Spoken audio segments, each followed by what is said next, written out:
गंदे व्यक्ति का, जो कि अंबेडकर अंग्रेजों की गुलामी करता रहा। साथियों नमस्कार, जय भीम। बहुजन हलचल में आपका बहुत बहुत स्वागत है। मैं उमेश करुणा। इस वक्त हमें मेरठ के अंदर चौधरी चरण सिंह यूनिवर्सिटी में, और हमारे साथ है एक युवा नेता आदित्य भास्कर। हम बात करेंगे आज जो कि मध्य प्रदेश ग्वालियर हाई कोर्ट में एक मनवादी जातिवादी मानसिकता से ग्रसित अनिल मिश्रा वकील, जो कि डॉक्टर बाबा साहब अम्बेडकर जी का आए दिन अपमान कर रहा है, गंदे गंदे शब्दों का यूज कर रहा है। आदित्य, उसको क्या कहना आपका? जय भीम। जय भीम। मैं आदित्य भास्कर, सोशल एक्टिविस्ट। मैं सबसे पहले ये कहना चाहूँगा कि ये जो अनिल मिश्रा जी है, ये एक नापाक इरादों से जो आतंकवादी संगठन होते हैं उनसे जुड़े हुए लोग हैं। इस देश की एक कहानी होती है, या किसी भी राष्ट्र की अगर बात होती है, अगर किसी भी राष्ट्र के झंडे और संविधान को नहीं मानता, वो आतंकवादी कहलाता है। ये आतंकवाद की परिभाषा है। और ये अनिल मिश्रा कहीं ना कहीं आतंकवादी संगठनों से जुड़ा हुआ है। इसकी जांच की जानी चाहिए कि ये किन स्रोतों से जुड़ा हुआ है। जो देश की संविधान को नहीं मान रहा, देश की जो संपत्ति को सुरक्षा देने की काम करता है संविधान, देश को चलाने का काम करता है।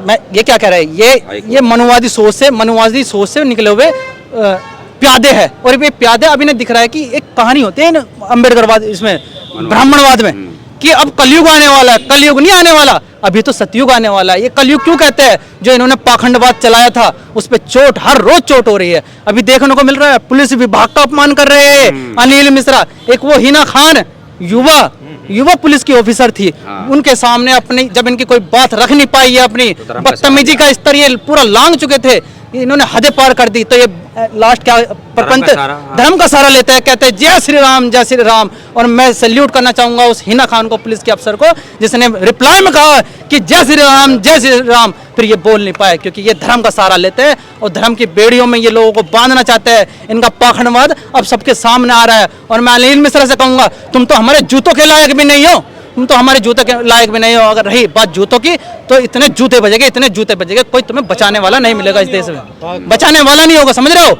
और हमें भड़काओ मत। ये क्या है? ये आतंकवादियों के भेजे प्यादा होते हैं कि हम ऐसी भाषा बोलेंगे और देश का युवा भड़केगा। मैं बहुजन लोगों को, मुस्लिमों को, ओबीसी को, पिछड़े को और एससी वर्ग के सभी लोगों को कहना चाहूंगा, इस अनिल मिश्रा को, बेवकूफ को हवा मत दो, इसकी भाषा को हवा मत दो, इसे सुनो मत। और जितने भी ये तुम्हारे मीडिया के ब्राह्मणवाद के ये मनोवादी जो गोदी मीडिया कहला रहे हैं, इन्हें सुनना बंद कर दो। चाहे उसमें आज तक हो, चाहे और अदर न्यूज हो, इन्हें सुनना बंद कर दो, क्योंकि ये आतंकवादी संगठनों से मिले हुए लोग हैं। क्योंकि जांच करा लो, ये आतंकवादी संगठनों से मिले हुए लोग हैं। अभी बीमार मैंने भी आह्वान किया था कि वहाँ पर 1 लाख जूते लेकर जाएंगे, और उससे घबरा के वह बोला कि मत आओ यहाँ पर कोई भी। अच्छा, एक बात बताओ, ब्राह्मणवाद पे स्तर पे कितनी लड़ाई इन्होंने हमसे जीती? अरे 1.5 लाख छोड़ो, इन पे हर घर में जूता मिलेगा, इन्हें खाने को भी जूता मिलेगा, इन्हें खाने को भी वो मिलेगा जो हमारे जूतों के नीचे जमा हो जाते हैं ना मल, उन्हें खाने को भी वो मिलेगा। तुम कहे तो इनके मुंह में भी हक दे, लेकिन नहीं, हम देश के संविधान के अनुसार चलने वाले लोग हैं। हम, ये देश हमारा है, हम इस देश की संपत्ति को सुरक्षित रखना चाहते हैं, और ये चाहते हैं कि ये देश की संपत्ति खत्म हो जाए, क्योंकि ये आतंकवादी संगठनों से मिले हुए लोग हैं। अनिल मिश्रा, समझ रहे हो?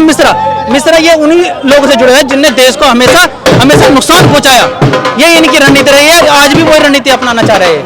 लेकिन यहाँ पर एक जाति टारगेट नहीं करेंगे कभी। एक मिश्रा सतीश चंद्र मिश्रा है बसपा में, जाति मिश्रा ये है। जाति को मैंने टारगेट किया ही नहीं, मैंने तुम्हें कह रहा हूँ अनिल मिश्रा। मीडिया के लोग छाप रहे हैं अनिल मिश्रा, तो हम भी अनिल मिश्रा कह रहे हैं। लेकिन देखना तो ये है, ये कर कौन रहे हैं? अब अगर हम कहेंगे अनिल, तो अनिल तो 70 लोग होते हैं। जब मीडिया ही अनिल मिश्रा छाप रही है, तो हम तो इसलिए कह रहे हैं कि अनिल मिश्रा आतंकवादी संगठन से जुड़ा हुआ व्यक्ति है। कल एक बात का पता चला कि बहुत मजबूत है, इसका भाई जज है, इसलिए डर नहीं रहा है। देखो, भारत देश है, इस भारत देश में संविधान लागू है। इस देश में कोई मजबूत नहीं होता है। यहाँ पे अगर कोई गलतियां करेगा या आतंकवादी संगठन से जुड़ के कोई कार्यक्रम करेगा, तो उसको जेल की सलाहों के पीछे रहना पड़ेगा, और हो सके तो उसे फांसी के फंदे तक जाना पड़ेगा।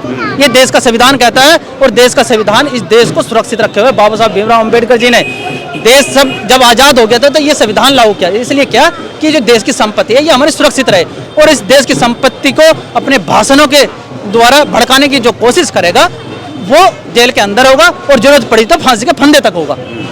जी कुल मिलाकर कहीं ना कहीं सस्ती लोकप्रियता का देखो मैं क्या कह रहा हूँ, जो गटर का कीड़ा होता है उसे गटर से बाहर आने के लिए सस्ती लोकप्रियता, झूठी लोकप्रियता अगर चाहिए तो वो भड़काऊ भाषण दे दे या देश के खिलाफ बोल दे, तो सस्ती लोकप्रियता मिल जाती है। लेकिन ये नहीं जानते कि अनिल मिश्रा तुम फांसी के फंदों से कुछ ही दिन की दूरी है और कुछ ही दूरी है, यही है सच्चाई। देखिए आदित्य ने बताया कि अनिल मिश्रा का इलाज होना बहुत ज़रूरी है, क्योंकि अनिल मिश्रा जैसे व्यक्ति जो कि देश के अंदर पूरे ही समाज को कलंकित करते हैं, बाकी एक व्यक्ति से पूरा समाज कभी गंदा नहीं होता। क्योंकि अनिल मिश्रा बेशक ब्राह्मण है, लेकिन सभी ब्राह्मण एक जैसे नहीं होते, सभी जाति धर्म में एक जैसे व्यक्ति नहीं होते। तो हमारा यही कहना है कि शांति व्यवस्था बनाए रखे और अनिल मिश्रा को मुंह तोड़ जवाब देने का काम करे। हालांकि संविधान अपने स्तर से उसके लिए जो सजा प्रावधान है उसका इंतजाम करेगा। इस पर आपका क्या कहना है? कमेंट्स में अपनी राय लिखें। धन्यवाद।